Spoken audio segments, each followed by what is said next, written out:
شہید ہندو راؤ دلی کے اندر بہت بڑے دولت مند، اور یوں سمجھیے کہ ایک چھوٹے نواب، آج بھی باڑا ہندو راؤ کے نام سے مشہور ہے محلہ، ان سے خط و کتابت ہوئی، اور یہ کہا انہوں نے، لکھا کہ اصل میں آزادی وطن کے لیے جہاد کرنا ان لوگوں کا کام ہے جن کے ہاتھ میں اقتدار ہے، حکومتیں ہیں، نواب ہیں۔ ہم نے ان کے ضمیر کو جھنجھوڑا، ہم نے ان کو کھڑا کرنا چاہا، ہم نے یہ چاہا کہ ملک غلام بن گیا ہے، اس ملک کو آزاد کرانے کے لیے وہ اٹھے، لیکن ہم نے ان کے اندر سرد مہری پائی، ان کے اندر ہمت نہیں ہے۔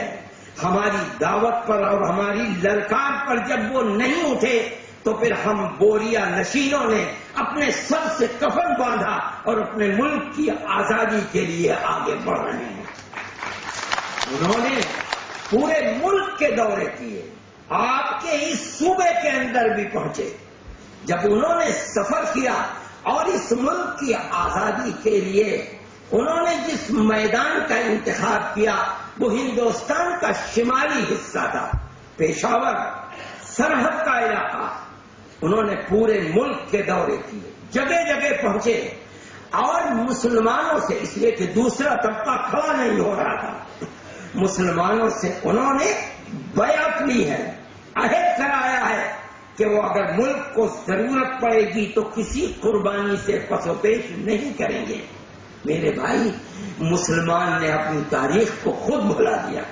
صحیح ہے، اس ملک میں آزادی وطن کے بعد فرقہ پرستی کی ہوائیں چلی، اور اس فرقہ پرستی نے اس ملک کو، میں کہتا ہوں کہ جہنم بنانے کے اندر کوئی کسر نہیں چھوڑی۔ لیکن حقیقت یہ ہے کہ ملک کے اندر جو تاریخ ہے مسلمانوں کی، اس تاریخ کو بھلا دینا یہ ایک المیہ ہے اور ایک حادثہ ہے، ورنہ اس تاریخ کو زندہ رکھنا چاہیے تھا۔ انہوں نے پورے ملک کے دورے کیے۔ میں آپ کو بتاتا ہوں کہ ان کی وجہ سے ملک کی آزادی کے لیے جہاد کرنے کی کیسی تاریخ اور کیسی جلن پیدا ہوئی اور کیسی تپش اور حرارت پیدا ہوئی۔ وہ دورہ کرتے کرتے بنارس کے قریب ایک جگہ ہے غازی پور، وہاں پہنچے، لوگوں سے بیعت لی۔ وہاں ایک سرمایہ دار تھے جن کا نام تھا فرزند علی خان، انہوں نے جہاد پر بیعت کی، اور حضرت شاہ سید احمد شہید رحمت اللہ علیہ کو اس زمانے میں جب ایک بکری 8 آنے اور 10 آنے کی بڑا کرتی تھی، انہوں نے اس زمانے میں شاہ صاحب کو آزادی وطن کے لیے 1 لاکھ چاندی کا روپیہ دیا تھا چندے کے اندر۔ آپ دیکھیے آج کے کروڑوں روپے کے برابر ہو جاتا ہے، اور یہی نہیں، اس شخص کے دل کے اندر کیسی آگ تھی۔ انہوں نے اپنے ایک جوان لڑکے کو مولانا کے سپرد کیا اور یہ کہا کہ میرے دل میں یہ تمنا ہے کہ جس طرح حضرت ابراہیم نے اپنے بیٹے اسماعیل کی گردن پر چھری پھیری تھی، اسی طرح آزادی وطن کے جہاد میں میرے اس جوان بچے کے اوپر چھری چلے اور یہ قربان ہو جائے۔ کہتا ہوں کہ مسلمان اپنی تاریخ کو بھلا بیٹھا، دوسروں کا کیا شکوہ کیا جائے، مسلمان نے خود اپنی تاریخ کو بھلا دیا۔ شاہ صاحب جب چلے ہیں شمالی ریاست کے لیے تو یہاں الور کے جو نواب تھے ان کے پاس شاہ صاحب مہمان بنے ہیں، 1 ہفتہ ٹھہرے ہیں۔ انہوں نے اور ان کی رانی نے شاہ صاحب کی پذیرائی کی، شاہ صاحب کے ساتھیوں کی مہمان نوازی کی، جو پورا قافلہ تھا، شاہ صاحب کو ہتھیار دیے، شاہ صاحب کو دولت دی، چندہ دیا اور شاہ صاحب کو روانہ کیا۔ یہ آپ کے بزرگوں کی تاریخ ہے۔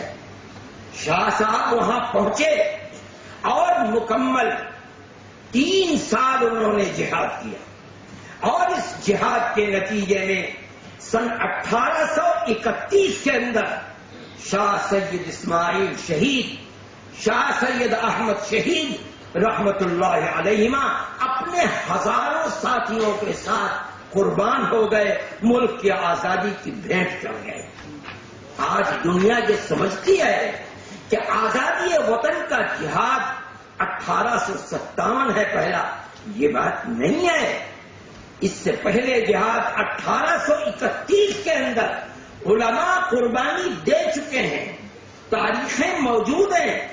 سیرت سید احمد شہید کو دیکھیے، مولانا علی میاں کی لکھی ہوئی تاریخ کو دیکھیے، غلام رسول مہر کی تاریخ کو دیکھیے، پڑھیے وقائع سید احمد شہید کو دیکھیے، آپ کے سامنے یہ تاریخ آئے گی۔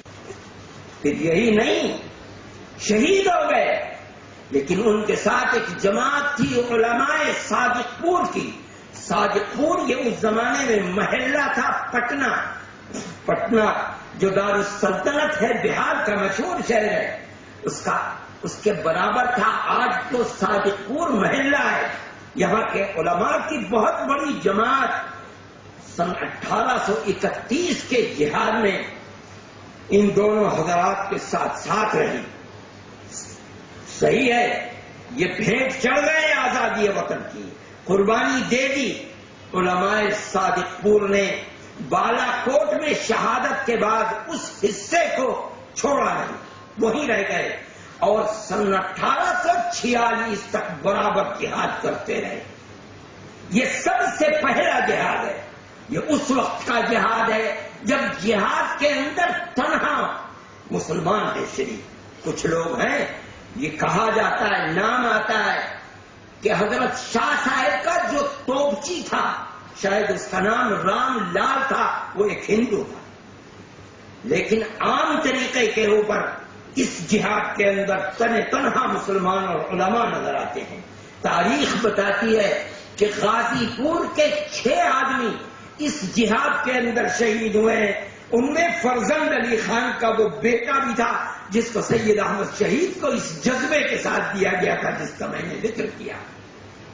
یہی ہے، اس جہاد کے اندر شکست ہو گئی، لیکن علماء وہاں سے منتشر ہوئے، ہمت نہیں ہاری، دوسرے جہاد کی تیاری شروع کر دی، یہاں تک کہ سن 1857 کے جہاد کے اندر 1831 کے ٹھیک 26 سال کے بعد دلی، مراد آباد، سنبل، میرٹھ، سہارنپور، مظفر نگر اور پنجاب کے کچھ علاقے ایسا معلوم ہوتا تھا کہ اس 1857 کے جہاد کے لیے ہندو مسلمان سب کے لیے یہ زمین ایسی لگتی تھی جیسے آگ جل رہی ہے۔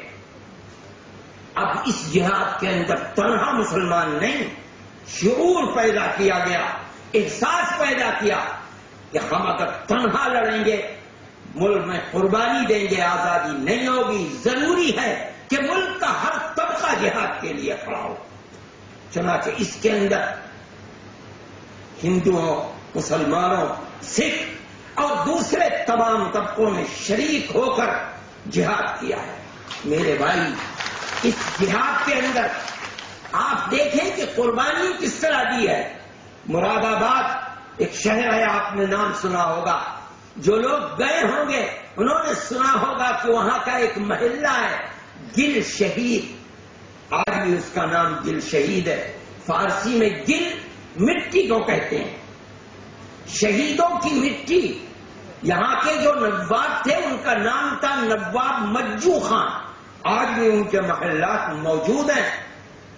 یہ سن 1857 کے جہاد میں علماء کے ساتھ تھے، لیکن میں کہتا